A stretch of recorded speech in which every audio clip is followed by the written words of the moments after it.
தமிழக ஆந்திர எல்லையான பள்ளிப்பட்டில் வழிப்பறி கொள்ளையர்கள் 5 பேர் கைது செய்யப்பட்டனர். பள்ளிப்பட்டு பகுதியில் காவல்துறையினர் வாகன சோதனையில் ஈடுபட்டனர். அப்போது ஆந்திராவில் இருந்து இருசக்கர வாகனத்தை திருடிவிட்டு 2 பேரும் சொகுசு காரில் வந்த 3 பேரையும் நிறுத்தி விசாரித்தனர். அவர்களிடம் நடத்தப்பட்ட விசாரணையில் 5 பேரும் புதுச்சேரி மாநிலம் காரைக்கால் பகுதியைச் சேர்ந்தவர்கள் என்பதும் பல இடங்களில் வழிப்பறி கொள்ளைகளில் ஈடுபட்டதும் தெரியவந்தது.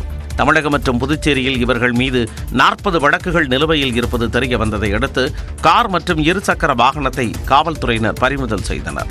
இவர்களிடம் இருந்து கத்தி, இரும்பு ராடு உள்ளிட்ட ஆயுதங்களும் பறிமுதல் செய்யப்பட்டன.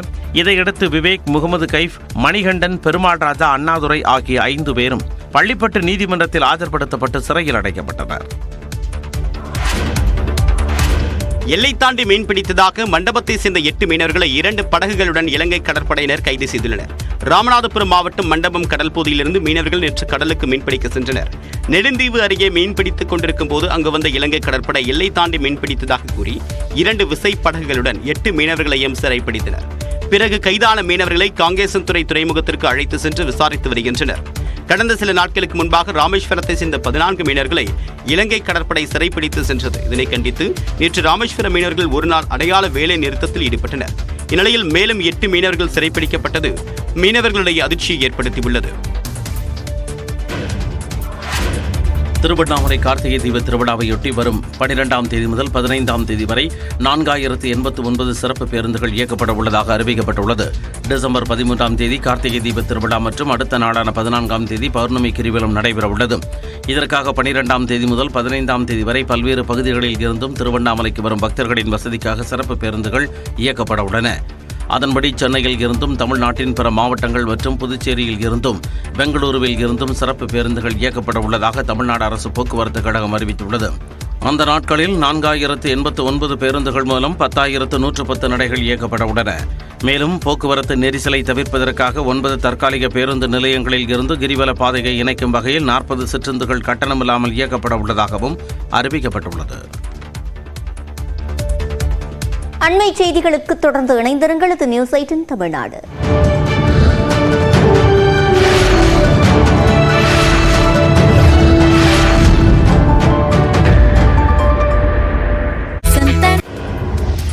கூட்டணி நிலைப்பாட்டில் தெளிவாக இருப்பதாக விடுதலை சிறுத்தைகள் தலைவர் திருமாவளவன் கூறியுள்ளார். சென்னையில் வெள்ளிக்கிழமை நடைபெற்ற புத்தக வெளியீட்டு விழாவில் விசிக தலைவர் திருமாவளவன் கலந்து கொள்ளாததற்கு கூட்டணி அழுத்தம் காரணமாக இருக்கலாம் என தமிழக வெற்றிக் கழக தலைவர் விஜய் கூறியிருந்தார். இந்நிலையில் சென்னை அசோக் நகரில் நடைபெற்ற அம்பேத்கர் புத்தக வெளியீட்டு விழாவில் பேசிய விசிக தலைவர் திருமாவளவன் கூட்டணி, தேர்தல் எல்லாம் தங்களுக்கு 2ஆம் பட்சம்தான் என கூறினார். நாங்கள் எங்கள் நிலைப்பாட்டில் உறுதியாக இருக்கிறோம், தெளிவாக இருக்கிறோம். நாங்கள் தெளிவாக இருக்கிற போது, உறுதியாக இருக்கிற போது நாங்கள் பதற்றப்பட வேண்டிய தேவையே இல்லை. எதை எந்த நேரத்தில் எப்படி அணுக வேண்டும் என்பது எங்களுக்கு தெரியும். மற்றவர்களின் எதிர்பார்ப்புகளுக்கு எதிர்வினையாற்ற தாங்கள் கட்சி நடத்தவில்லை என்றும் திருமாவளவன் தெரிவித்தார். எங்களுக்கு எந்த பேராசையும் இல்லை. அங்கே போனால் அல்லலாமா, இங்கே போனால் வாரலாமா, இந்த வாய்ப்பை பயன்படுத்திக் கொள்ளலாமா, ஐயோ இந்த வாய்ப்பை விட்டால் என்னாவது. விடுதலை சிறுத்தைகள் கட்சியின் சுயமரியாதையை, தன்மானத்தை, கருத்தியலை யாரும் குறைத்து மதிப்பிட முடியாது என்றும் திருமாவளவன் கூறினார். தமிழக வெற்றிக் கழக தலைவர் விஜய் குறித்த கேள்விக்கு சினிமா செய்திகளை தான் பார்ப்பதில்லை என துணை முதலமைச்சர் உதயநிதி ஸ்டாலின் பதிலளித்துள்ளார். வேலூரில் உள்ள நறுவி மருத்துவமனை சார்பில் நடத்தப்படும் ஹெல்தி இந்தியா, ஹாப்பி இந்தியா நிகழ்ச்சியை துணை முதலமைச்சர் உதயநிதி ஸ்டாலின் தொடங்கி வைத்தார். பின்னர் செய்தியாளர்களை சந்தித்த அவரிடம் அம்பேத்கர் புத்தக வெளியீட்டு நிகழ்ச்சியில் தமிழக வெற்றிக் கழக தலைவர் விஜய் பேசியது குறித்து கேள்வி எழுப்பப்பட்டது. அதற்கு பதிலளித்த அவர் சினிமா செய்திகளை தான் பார்ப்பதில்லை என கூறினார். தொடர்ந்து தமிழ்நாட்டில் மன்னராட்சி நடப்பதாகவும் பிறப்பால் முதலமைச்சர்கள் தேர்வு செய்யப்படுவதாகவும் விடுதலை சிறுத்தைகள் கட்சியின் துணை பொதுச் செயலாளர் ஆதவ் அர்ஜுன் பேசியது குறித்து உதயநிதி ஸ்டாலினிடம் கேள்வி எழுப்பப்பட்டது. அதற்கு பதிலளித்த அவர் பிறப்பால் யார் இங்கு முதலமைச்சரானது என கேள்வி எழுப்பினார். மக்கள் வாக்களித்துதான் தற்போதைய முதலமைச்சர் தேர்வு செய்யப்பட்டார் என்றும் இந்த அறிவு கூட அவருக்கு இல்லை என்றும் கடுமையாக சாடினார். 2026ஆம் ஆண்டில் திமுக கூட்டணி கணக்குகள் மைனஸ் ஆகும் என்று தவேக தலைவர் விஜய் பேசிய நிலையில் கலை உலகில் விஜய் மைனஸ் ஆனதால் தான் அரசியலுக்கு வந்திருப்பதாக திமுக அமைப்புச் செயலாளர் RS பாரதி விமர்சித்தார். சென்னை ராயபுரத்தில் உள்ள அண்ணா அறிவகம் மண்டபத்தில் திராவிடம் சாதித்தது என்ன என்ற தலைப்பில் நடைபெற்ற கருத்தரங்கில் பங்கேற்ற அவர், துடைப்பம் கொஞ்ச நாளில் தேய்ந்துவிடும் என்று மறைமுகமாக விஜயை சாடினார். தொடர்ந்து செய்தியாளர்களிடம் பேசிய அவர், அரசியலில் விஜய் தான் மைனஸ் ஆக போவதாக தெரிவித்தார்.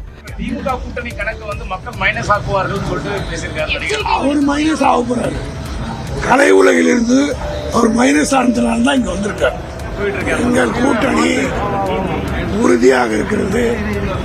அந்த எந்த விதமான சந்தேகமும் யாருக்கும் வர வேண்டியதில்லை. இந்த கூட்டணியை எந்த சக்தியாலும் முறியடிக்க முடியாது. திமுக கூட்டணி உறுதியாக உள்ளதாகவும் RS பாரதி தெரிவித்தார். ஆதவ் அர்ஜுனாவுக்கு இதுவரை விசிக தலைமை சார்பில் நோட்டீஸ் அனுப்பப்படவில்லை என்று தகவல்கள் வெளியாகியுள்ளன.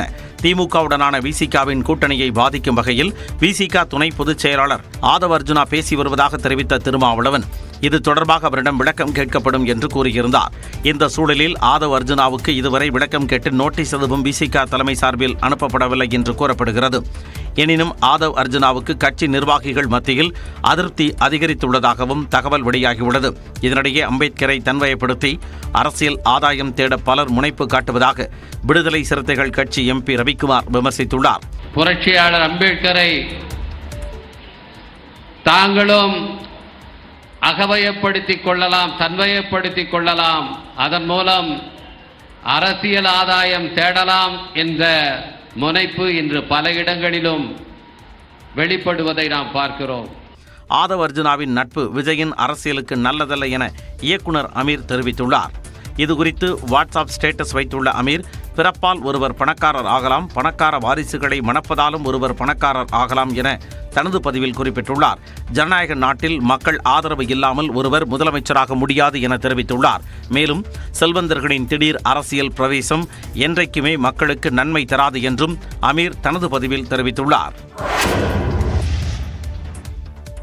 தமிழ்நாட்டிற்கு மத்திய அரசு ஒதுக்கீடு செய்திருப்பது ஃபெஞ்சல் புயல் பாதிப்பிற்கானது அல்ல என்றும் வழக்கமாக வழங்கும் மாநில பேரிடர் நிதி என்றும் நிதித்துறை அமைச்சர் தங்கம் தென்னரசு தெரிவித்துள்ளார். ஃபெஞ்சல் புயலால் பாதிக்கப்பட்ட தமிழ்நாட்டிற்கு இடைக்கால நிவாரணமாக 2000 கோடி ரூபாயை உடனே வழங்க வேண்டும் என பிரதமர் மோடிக்கு முதலமைச்சர் மு.க. ஸ்டாலின் கடிதம்